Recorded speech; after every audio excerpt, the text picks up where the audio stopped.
There is a quiet that comes after a lifelong fever breaks. For 60 years, I lived with a low, constant hum in my blood, a restlessness that society told me was ambition, that culture told me was vitality.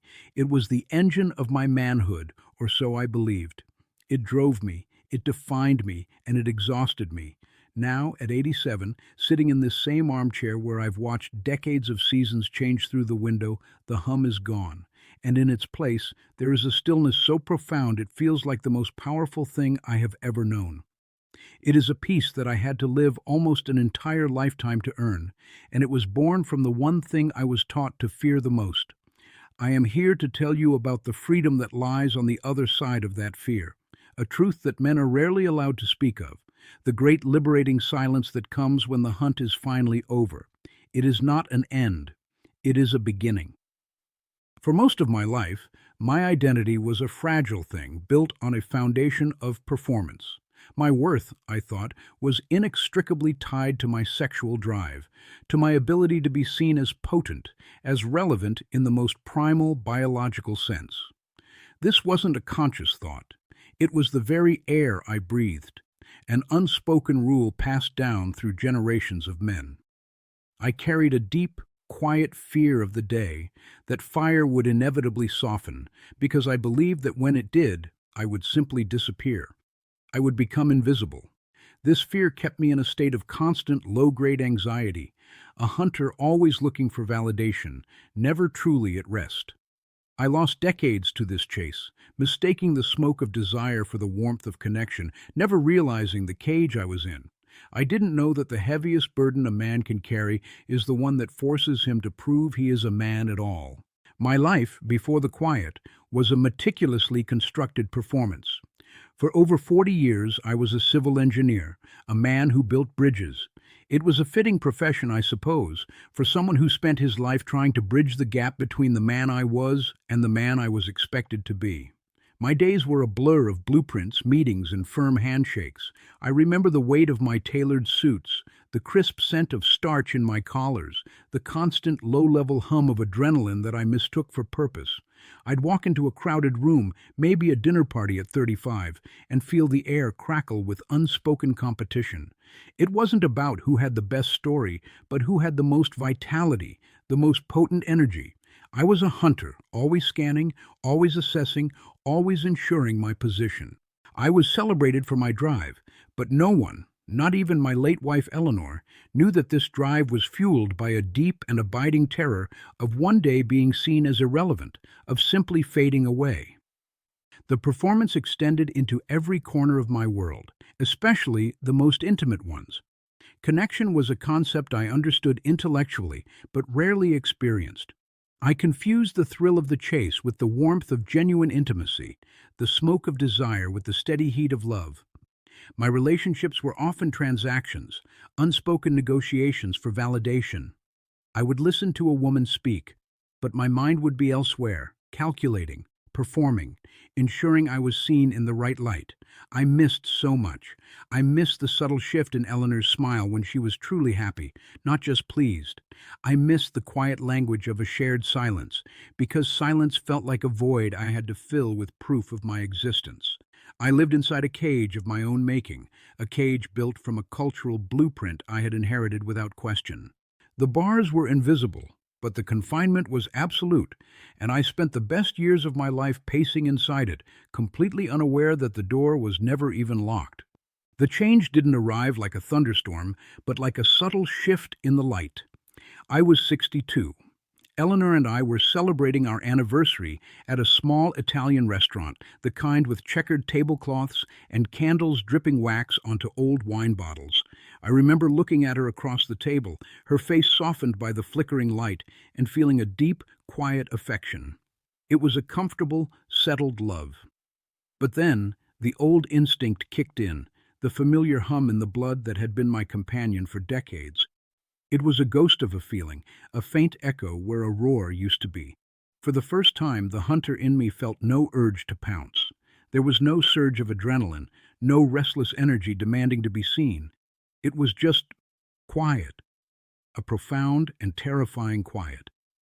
In that moment, A cold dread washed over me that had nothing to do with my love for her and everything to do with the man I thought I was supposed to be. The foundation of my identity, a structure I had spent a lifetime reinforcing, had just developed its first hairline crack. Of course, I said nothing. Men of my generation were not equipped with the language for such fears. We didn't talk about the fading of the fire. We were expected to burn until we turned to ash. So I buried the fear under layers of rationalization. It was the long hours at the firm, the stress of a new project, the 2 glasses of Chianti. I performed my role that evening, smiled, held her hand, and pretended the engine inside me hadn't just sputtered. But the silence followed me home. It sat with me in my armchair and laid beside me in bed. It became a third presence in our marriage, an invisible guest that fed on my shame. I began to subtly avoid moments of intimacy, not out of a lack of desire for her, but out of a paralyzing fear of failing to be the man she had married. Each day became a quiet, desperate negotiation with myself, a frantic effort to prove that the flicker I felt was still aflame. The performance was becoming exhausting, and the applause I so desperately needed was fading into an unnerving silence. My quiet panic began to seep into the rest of my life, coloring everything with a muted shade of desperation. I started waking up at 5 a.m. to run, punishing my aging body on the cold pavement as if I could outrun the truth. My desk at the engineering firm became a fortress where I could still feel competent, where blueprints and calculations offered a sense of control that was slipping away elsewhere. I became obsessed with my reflection, searching my face for proof of vitality, seeing only the deepening lines as marks of my own obsolescence. I remember one morning, standing in front of the bathroom mirror after a sleepless night, and the man looking back felt like a stranger. He looked tired. He looked finished. It was a devastating thought. I wasn't mourning the loss of a physical act. I was mourning the man I had built my entire identity around. The hunter, the provider, the potent force of nature. He was fading, and I had no idea who or what would be left in his place. I was a king watching his kingdom crumble, and I was utterly alone in the ruins. The turning point wasn't a grand epiphany, but a small, quiet observation. I was at a family barbecue watching my nephew, then in his late 20s, hold court. He was full of that restless energy I knew so well, that peacocking strut, his eyes constantly scanning the crowd for validation, for opportunity. He was a perfect picture of the man I had been. And for the first time in my life, I didn't feel a pang of envy. I felt a wave of something closer to pity. I saw the exhaustion behind his bravado, the constant grinding work of maintaining the performance. I saw the cage. In that moment, a new and unsettling question formed in my mind. For years I had been asking, how can I keep the fire from going out? But as I watched him, a different question emerged. What if this fire was never warmth? What if it was a fever? I didn't have an answer, but the question itself felt like a key turning in a lock I never knew existed. I was still terrified, but for the first time I sensed that what I was losing might not be a strength but a burden. That question, born at a family barbecue, should have been a liberation. Instead, it became the fuel for my final, most desperate performance. If the fire was a fever, I reasoned with the logic of a drowning man, then I simply needed to prove I was still healthy. I entered a period of quiet, pathetic rebellion against my own body. I bought a sports coat that was too tight in the shoulders, started listening to music that was too loud, and found myself laughing a little too forcefully at parties.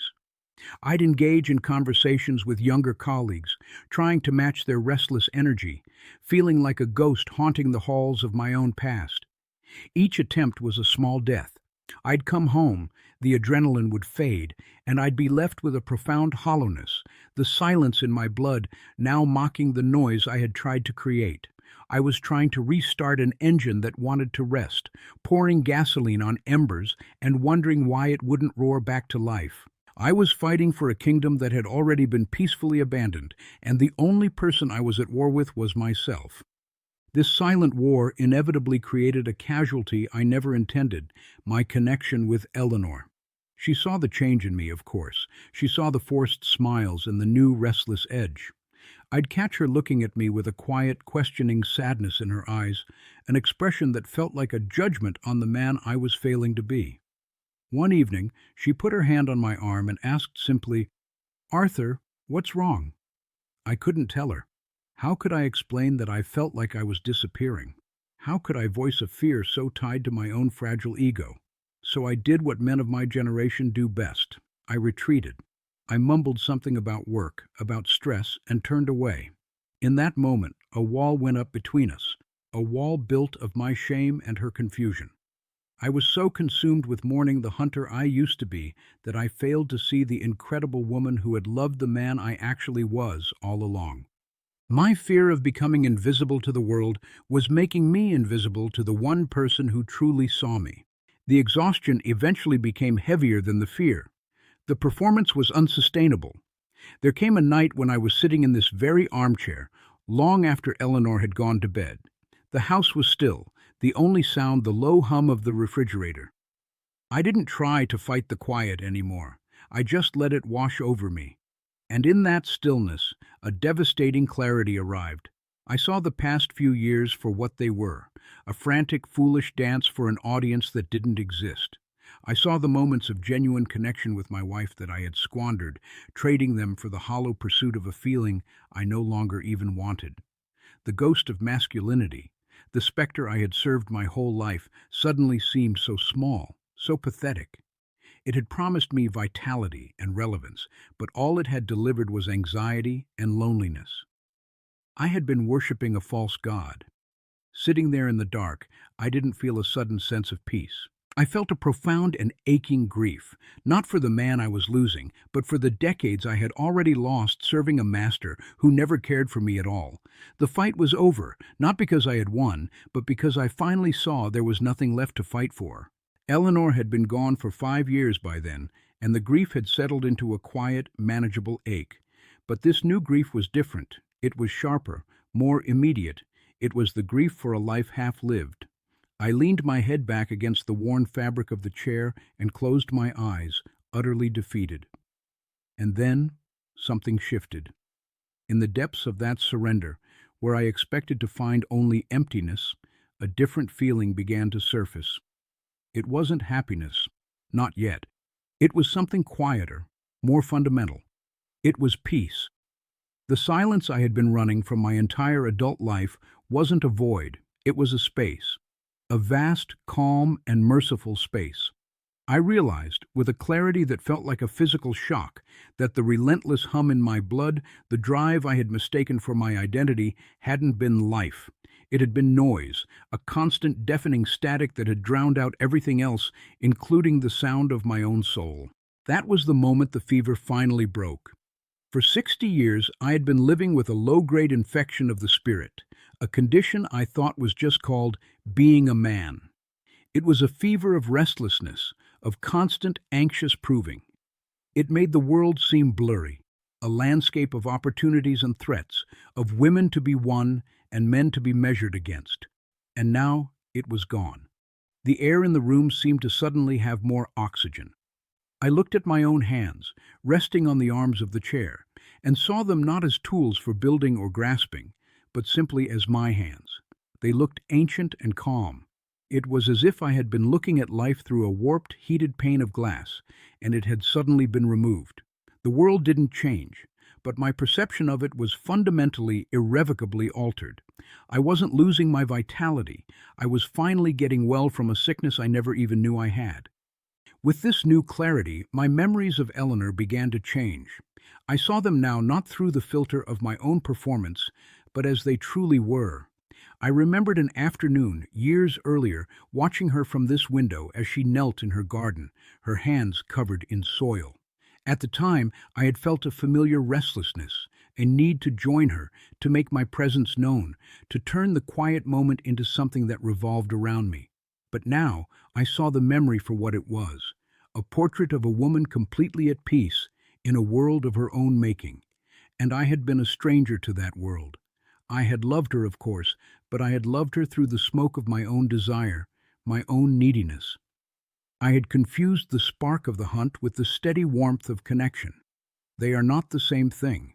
One is a fire that consumes, the other is a hearth that warms. I had spent a lifetime chasing sparks, never realizing the hearth was right here, waiting for me to simply be still. In that quiet living room, the man I had been for over 6 decades, the hunter, the performer, the anxious protector of a fragile flame, died. He didn't die violently. He simply dissolved, like a ghost in the morning light, because the fear that sustained him was gone. And in his place, I was left. Just me, Arthur, a man sitting in a chair. For the first time, my identity wasn't attached to what I could do, what I could prove, or who desired me. It was simply rooted in my own being. The profound irony hit me with the force of a physical blow. My greatest fear, the terror of becoming invisible, had been the very thing keeping me from seeing myself. I had been so busy performing for an imaginary audience that I had never been present for my own life. I hadn't disappeared. I had, after a lifetime of waiting in the wings, finally arrived.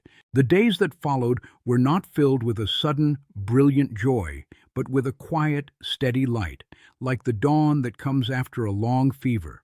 I began to inhabit my own life for the first time. My morning coffee wasn't a fuel for the day's performance. It was a ritual of warmth and aroma. The act of sitting in this chair, watching the dust motes dance in the sunbeams, was no longer a sign of idleness or failure, but a form of deep engagement with the present moment. I started to notice things I had been blind to for decades. The intricate pattern of a spider's web on the window pane, the way the afternoon light turned the pages of my book a soft golden color. My strength was no longer measured in the force of my ambition or the intensity of my drive. It was measured in my capacity for stillness. I was learning a new language, the language of simply being, and it was more profound and powerful than any blueprint I had ever designed. The hunter had finally laid down his spear, not in defeat, but in wisdom. This internal shift began to change the world outside of me, or rather, how I saw it. When my granddaughter came to visit, I found I could listen to her in a way I never could with my own children, or even with Eleanor. Before, my mind would have been whirring, thinking about how I appeared to her, whether I seemed wise or frail, searching for my role in the conversation. Now, there was just space. I could hear the excitement in her voice as she talked about a new book she was reading, see the flicker of doubt in her eyes when she spoke of the future, and I could just be there with her in it. I didn't need to offer solutions or perform the role of the patriarch. I just needed to offer my presence, whole and undivided. I realized that true connection isn't a prize you win, it's a space you hold for another person. In letting go of the need to be seen, I was finally learning how to truly see. My old fear of invisibility was so profoundly ironic. It was the very thing that had made everyone else invisible to me. I began to look back on my life not as a series of victories and failures, but as the slow, necessary journey of a river. In my youth, I was a torrent, all noise and speed, carving a path through the landscape, convinced my power was in my momentum. I spent decades fighting the natural course, terrified of the inevitable slowing, the widening, the quiet that comes as the river approaches the sea. I see now that this slowing is not an end. It is a refinement. The river doesn't disappear. It deepens. It becomes clear. It finally reflects the sky. I can look at that frantic young man I was with a deep, abiding compassion, because I understand the fever that drove him. He wasn't a monster. He was just a man who had been given the wrong map. He thought the goal was to never stop running. He never knew that the real destination was a place of profound and beautiful stillness, where you can finally hear the sound of your own soul. What society never tells you is that this change, this great quieting, is not a decline. It is a graduation. For decades, I was an unwilling soldier in a war I didn't understand, fighting for a territory, relevance, desirability that was never truly mine to hold. I was fueled by a fever that made me easy to manipulate, easy to sell to, easy to lead by my basest instincts. A man who is constantly hunting for validation is a man who can be controlled, but a man who is at peace, a man who no longer needs the hunt to feel alive, he is a very difficult man to govern. This is the secret they don't share. The greatest power I have ever known is not the fire in my blood that once raged, but the quiet authority in my soul that remains. It is the strength of a mountain, not a volcano. And it is a strength available to every man, if he can only survive the fever long enough to welcome the calm. So do not fear the slowing of the river. Do not mistake the quiet for the end. I spent 60 years believing my worth was in the roar of the current, terrified of the day it would soften into a gentle flow. I wasted so much time.